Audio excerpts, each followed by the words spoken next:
Who decided whether the king would go to war? Priests? The people? The army? No. Sometimes it was a frightened goat, which was supposed to show whether God himself was ready to give an answer. 5th century BC. Ancient Greece is trapped. The plague is killing people. War is approaching the borders, and the granaries are almost empty. Cities that prided themselves on harmony and logic are now on the brink of chaos. And when neither philosophers nor scientists can find answers, the last hope remains, to hear from the God himself. The first evidence of the Delphic oracle's activities appears as early as the 6th century BC. In essence, it was the main Google of antiquity, the temple of Apollo at Delphi, where the priestess Pythia conveyed answers from the god to the people. It was here that kings and commanders came to seek advice before wars and important decisions. It was then that kings and commanders began to go to Delphi, and this place became the center of faith for all of Greece. The road to Delphi. The ambassadors set off for the navel of the world. The road is narrow and rocky, the air thick with the scent of pine resin. Ahead lies Mount Parnassus, a white temple suspended above the cliffs. Feel this moment. You climb upward, and with each step the air becomes heavier. The silence of the mountains is not soothing, but oppressive. The crowd freezes before the entrance to the temple. Everyone is waiting for the moment when the god speaks. But there is a paradox, for it will not be Apollo himself who speaks. It will be a woman. Her body will be twisted by convulsions. Her eyes will roll back. Her voice will break into a croak. A strange sound will burst from the lips of a mortal. The voice from the abyss. This is what ancient grandeur looked like in its darkest form. The Poles were proud of their geometry and theater, but at the most critical moment, they bowed not to logic, but to the convulsing body of a woman. And here is the main question: whose voice really decided the fate of empires, that of a god or that of a human being torn from a trance? And now, the most terrifying moment. The temple is dark and cool inside. Statues of gods peer out from the shadows. The floor is split by a crack that leads into the abyss. Vapors rise from there. Ancient authors called it sacred smoke. Modern research adds, it could have been ethylene gas. For us, it is poison. For them, it is the breath of God. A woman is led to this crack. She is dressed in white, but looks more like a shadow than a priestess. She sits on a tripod just above the abyss. And it all begins. First, deep breaths, then trembling hands, and suddenly her whole body shudders. Her eyes roll back. Her lips are torn by a rattle. But it is no longer her voice that can be heard. It is a voice from below, from the depths of the crack. The priests beat their drums. The flutes play ragged melodies. The rhythm does not let up, it intensifies the ecstasy. Someone in the crowd falls to their knees, others cover their faces. For the Greeks, it is proof. Apollo is present here. For us, it is a picture of obsession. And there was another, even more strange ritual. Before Pythia sat down on the tripod, the priests sacrificed a goat. If the animal trembled even slightly from the cold water, it meant that the god was ready to speak. If the goat stood calmly, the prophecy was cancelled. The fate of kingdoms sometimes depended on the behavior of a frightened goat. Pythia's body is tense to the limit. Her fingers convulsively squeeze the armrests. Her voice changes, sometimes muffled, sometimes piercingly high-pitched. And it feels as if it is not a woman speaking, but something alien, predatory. This role was destructive. Pythias rarely lasted more than a few years. The poisonous fumes and exhaustion burned their bodies. Serving the god almost always ended in early death. Imagine yourself there. The silence of the temple, and suddenly, a single hoarse syllable torn from the abyss. Everyone turns pale, because the syllable decides war or peace. And now, the voice that decided empires. The noise in the temple subsides. Only the Pythia's hoarse voice, broken, stifled, echoes over the crowd. Every word, even if it is incomprehensible, falls like a verdict. In the front rows are kings and military leaders. They sit upright, but their faces turn pale. For everyone understands. Not only their lives depend on these words, but also the fate of armies, cities, and states. Examples are not long in coming. Herodotus recounts, the Lydian king Croesus heard a prophecy at Delphi. If you cross the river, you will destroy a great kingdom. He thought of Persia, but destroyed his own. Before the Battle of Salamis, Themistocles heard the advice. Salvation is in wooden walls. He guessed that this meant ships, and it was they who saved Greece. It was the 5th century BC, a time of great trials for Greece. It was then that the oracle had special authority. Its voice was perceived as the final word before battles on which the fate of civilization depended.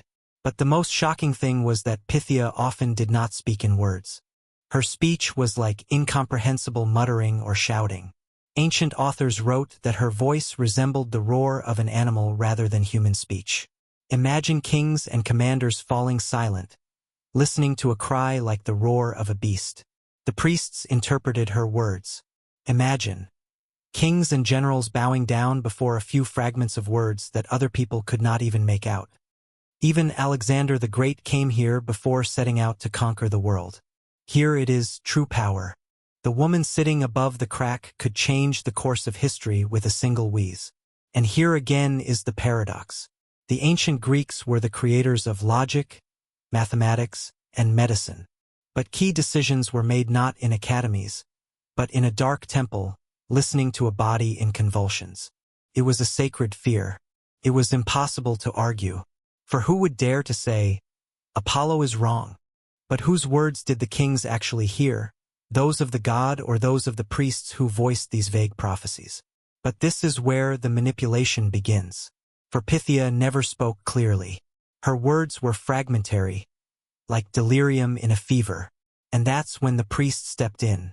They became the translators of the god. But this translation always had a hidden meaning. The phrase could be twisted one way or another depending on who paid for it. Plutarch, who not only wrote about Delphi but was also a priest at this temple, openly admitted that the god spoke in riddles, and people interpreted them as it suited them. Archaeologists have found mountains of gifts in Delphi, from golden statues to entire treasures. There were also blatant prophecies for hire. The same oracle could say different things to allies and enemies, so that everyone heard what was beneficial to them. The future was actually sold even before Pythia sat down on the tripod. It was not only a temple, but also a real bank of antiquity. The riches of entire city-states were stored here, and the priests could even influence the economy of Hellas. And now, the picture. Pythia is already exhausted, her voice barely audible. And then the priests rise. They repeat the words, but with pauses, with intonation, with the necessary accent. And everyone believes that they have heard Apollo himself. Although in reality it is a person with their own interests. This is how fear became an instrument of power. For who would dare to contradict the voice from the abyss? Especially if that voice is backed by the gold of kings. This is how control was born. Religion became politics, and the ecstasy of a woman in a trance became a weapon capable of controlling the destinies of entire states.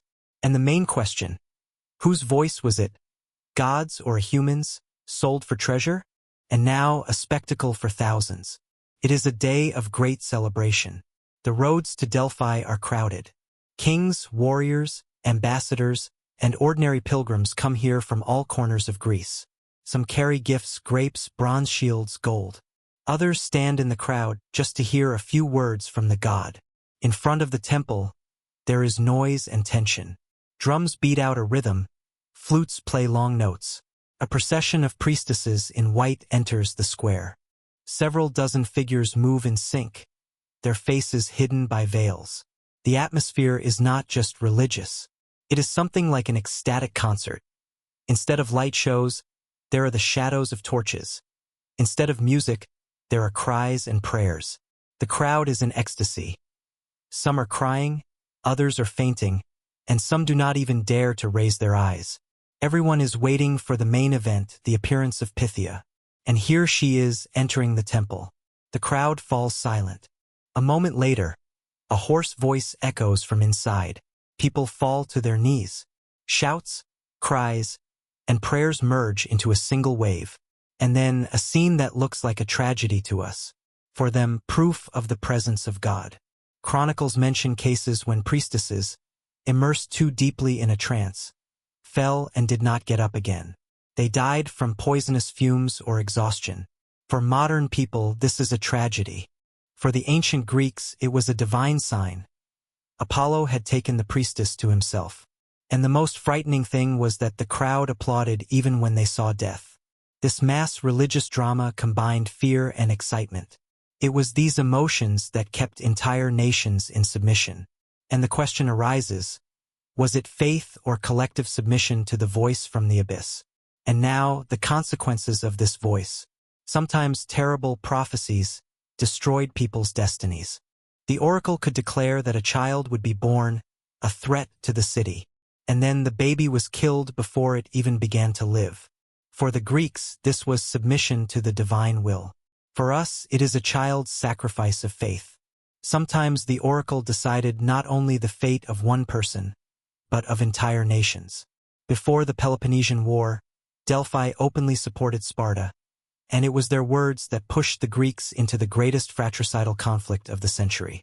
Pythia's words lived longer than the priestess herself. They became the basis for decisions that pushed states into war and destroyed entire dynasties. Every adventure could begin here, in a dark temple on the slopes of Parnassus. Greek tragedies are filled with this echo. Heroes came to Delphi for advice, and each time returned with a verdict. The oracle rarely promised victory or happiness. Most often, it sowed doubt, fear, and a sense of doom. This is what gave rise to the stories we read today as masterpieces of ancient drama. Imagine a king leaving the temple. The hoarse voice still rings in his ears. He is convinced. These are not just words, they are orders. He gathers an army and goes to war, which will destroy his own kingdom. This is how history was made, not only by generals or philosophers. It was also made by the bodies of women in trance who allowed the divine voice to be heard. This voice was the nightmarish horror of antiquity. It haunted generations. It sent kings into battles that burned cities to the ground. It forced nations to live in fear of a word torn from the darkness. But was it really a god or just poisonous fumes that created the illusion of prophecy? But even echoes from the abyss are not eternal. As early as the 4th to 3rd centuries BC, the fame of Delphi began to fade. And although the oracle still retained its significance, the center of gravity of the world gradually shifted to Rome. The time of Rome is changing the world.